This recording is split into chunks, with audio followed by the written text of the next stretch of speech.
교육 6장 2절 절제와 영양 이기기를 다투는 자마다 모든 일에 절제하나니 고린도전서 9장 25절 모든 학생은 검소한 생활과 고상한 사상과의 관계를 이해하여야 한다. 우리의 생활이 의지에 지배될 것인가 아니면 신체에 의해 지배될 것인가를 결정하는 것은 우리들 개인이 할 일이다.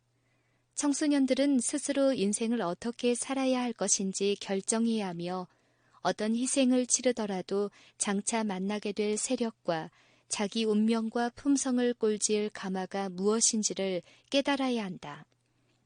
부절제는 모든 사람이 경계해야 할 원수이다. 이 가공할 죄악이 급격히 증가하고 있는 이때에 인류를 사랑하는 사람이라면 누구나 일어나서 이를 대적하여 싸워야 할 것이다. 학교에서 절제 문제들에 대하여 교육을 하는 것은 학교가 올바른 방향으로 전진하는 것을 의미한다. 이런 방면의 교육은 모든 학교, 모든 가정에서 실행되어야 한다.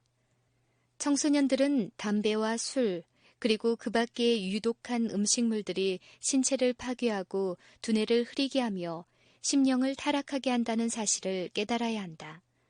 이런 것들을 사용하는 사람은 육체적, 지적, 도덕적 능력을 언제까지나 그 충실한 상태로 보존할 수가 없다는 사실을 명백히 인식해야 한다. 그러나 부절제의 근본 원인을 찾기 위해서는 술이나 담배의 사용 문제보다 더 깊이 파고 들어갈 필요성이 있다.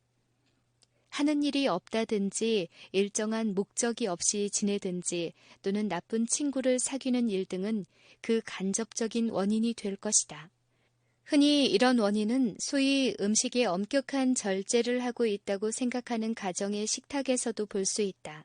소화불량, 신경의 부당한 흥분, 또는 어떻게 신체를 약하게 해서 정신과 육체의 균형을 잃어버리게 하는 일 등은 다 신체에 대한 정신의 지배를 약하게 하므로 필경에는 부절제한 생활로 전락하게 만드는 것이다. 전도가 유망한 청소년들이 타락하는 것은 건강에 해로운 음식으로 인한 부당한 식욕에 그 원인이 있는 경우가 많다. 차, 커피, 식욕을 자극하는 조미료, 단 과자류, 이런 것들은 모두 소화를 방해한다. 음식도 유해하다. 육류가 원래 자극하는 성질을 가졌다는 사실만으로도 그것을 사용하는 데 대한 충분한 반대 이론이 될 수 있다. 전반적으로 동물이 거의 병든 상태라는 사실은 이중적으로 반대의 이유가 된다. 육류는 신경을 자극하고 정욕을 충동질하여 기호가 저급한 방향으로 향하게 한다. 진하고 자극성 있는 음식에 익숙해진 사람은 얼마 가지 않아 그 위가 담백한 음식에 만족하지 않게 된다. 그런 사람의 위는 더욱 많은 양념과 강한 자극성 흥분을 요구한다. 신경에 혼란이 오고 신체가 약해지면 의지는 부당한 욕망에 대하여 저항할 힘이 없어진다. 감각이 예민한 위의 내벽은 드디어 가장 자극적인 음식에도 만족할 수 없을 만큼 손상되어 부어오르게 된다.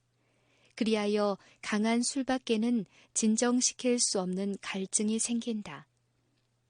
경계해야 할 것은 이 악의 시초이다. 청소년들을 가르칠 때에는 올바른 데서 조금만 벗어나도 그 결과가 엄청나다는 것을 분명히 가르쳐야 한다. 간단하고 건강에 좋은 음식이 부당한 자극물을 찾는 마음을 없애는데 얼마나 큰 역할을 하는지 가르쳐 주어야 한다. 자제하는 습관을 어렸을 때부터 갖게 하라. 청소년들로 하여금 독립심을 가져야지 노예가 되어서는 안 된다는 것을 명심하게 해야 한다. 하나님께서 그들로 그들 안에 있는 왕국의 통치자를 삼으셨기 때문에 그들은 거기서 하늘로부터 받은 왕권을 행사해야 한다. 이런 교육을 충실히 할 때 그 결과는 학생들에게만 미치는 것이 아니라 그보다 훨씬 널리 미친다. 그 가마는 실로 파멸에 직면한 무수한 남녀를 구출하게 될 것이다. 음식과 지능 발달. 음식과 지능 발달의 관계에 대해서는 지금까지 말한 것보다 더 주의를 기울여야 한다. 정신이 혼란해지고 둔해지는 것은 그릇된 음식물에서부터 비롯된다. 음식을 선택할 때는 식욕이 안전한 기준이 된다고 종종 주장되어 왔다. 만일 당사자가 항상 건강의 법칙을 지켜왔었다면 이 말은 사실일 수 있을 것이다. 그러나 여러 세기 동안 지속되어 온 그릇된 습관에 의하여 식욕은 크게 변질되어 늘 해로운 것만 찾게 되었다. 그리하여 오늘날에는 식욕을 기준으로 믿을 수 없게 되었다. 위생학의 연구에 있어서 학생들은 각종 음식물의 영양가에 대하여 배워야 한다.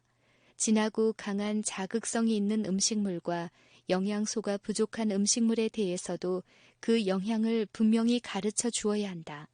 차, 커피, 흰빵, 장아찌, 거친 채소, 캔디, 조미료, 호떡 같은 것은 적당한 영양을 공급할 수 없다.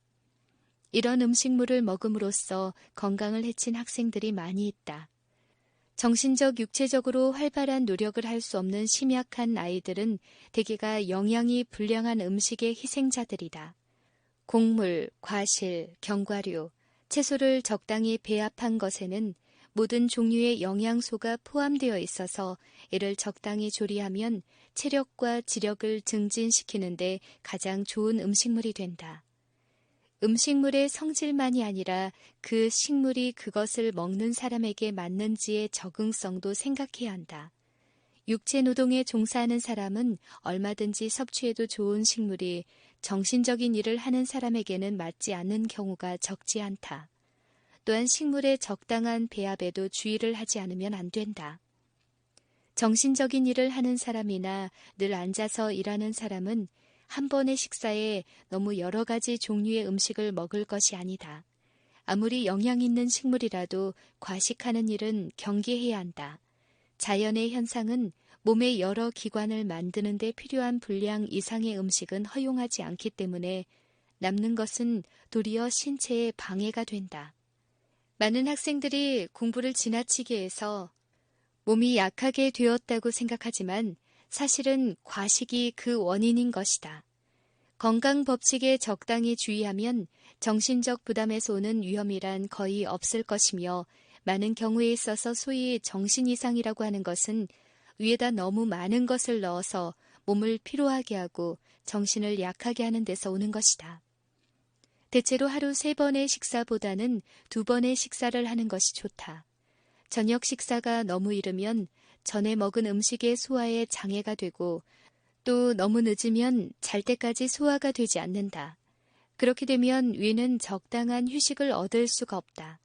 수면에 방해가 오며 두뇌와 신경이 피로해지고 아침밥에 대한 식욕이 떨어지며 전신의 원기가 회복되지 아니하므로 그날의 일이 민활하지 못하게 된다. 식사와 수면 시간을 규칙적으로 하는 것이 매우 중요하다. 신체의 성장은 휴식 시간에 이루어지므로 수면은 필수적이다. 특히 청소년들에게는 규칙적이고 충분한 수면을 취하게 해주어야 한다. 할 수 있는 한 식사를 급히 하는 것을 피해야 한다. 식사 시간이 짧다면 그만큼 식사의 분량을 적게 해야 한다. 잘 씹지 않고 먹는 것보다는 차라리 한 끼를 거르는 것이 좋다. 식사 시간은 친하게 교제하고 원기를 회복하는 시간이 되게 해야 한다. 마음에 짐이 되고 격분되는 모든 일을 잊어버려야 한다. 신뢰와 친절 그리고 온갖 좋은 것을 주시는 하나님께 대한 감사의 마음을 가질 때 다만은 즐겁게 되고 피로가 풀리며 구상한 사상이 넘쳐날 것이다. 모든 일에 있어서 절제를 지키고 규칙적이 되는 것은 큰 힘이 된다. 인생 행로를 평탄케 하는데 매우 유효한, 온화하고 침착한 성질을 배양하게 하는 절제와 규율을 지키는 것은 실로 환경이나 천부적 재능보다 더 유력한 것이 된다. 동시에 이렇게 얻어진 자제의 능력은 누구나 장차 직면하게 될 엄격한 의무와 현실에서 성공을 가져다주는 가장 가치 있는 장비의 하나가 될 것이다. 지혜의 길은 즐거운 길이요 그 첩경은 다 평강이니라. 왕관을 쓴 제왕보다 더 나은 운명을 가질 수 있는 가능성을 앞에 둔 우리들의 청소년들은 지혜자의 말에 포함된 교훈을 숙고해야 할 것이다. 대신들은 취하려 함이 아니라 기력을 보하려고 마땅한 때에 먹는 이 나라여 복이 있도다.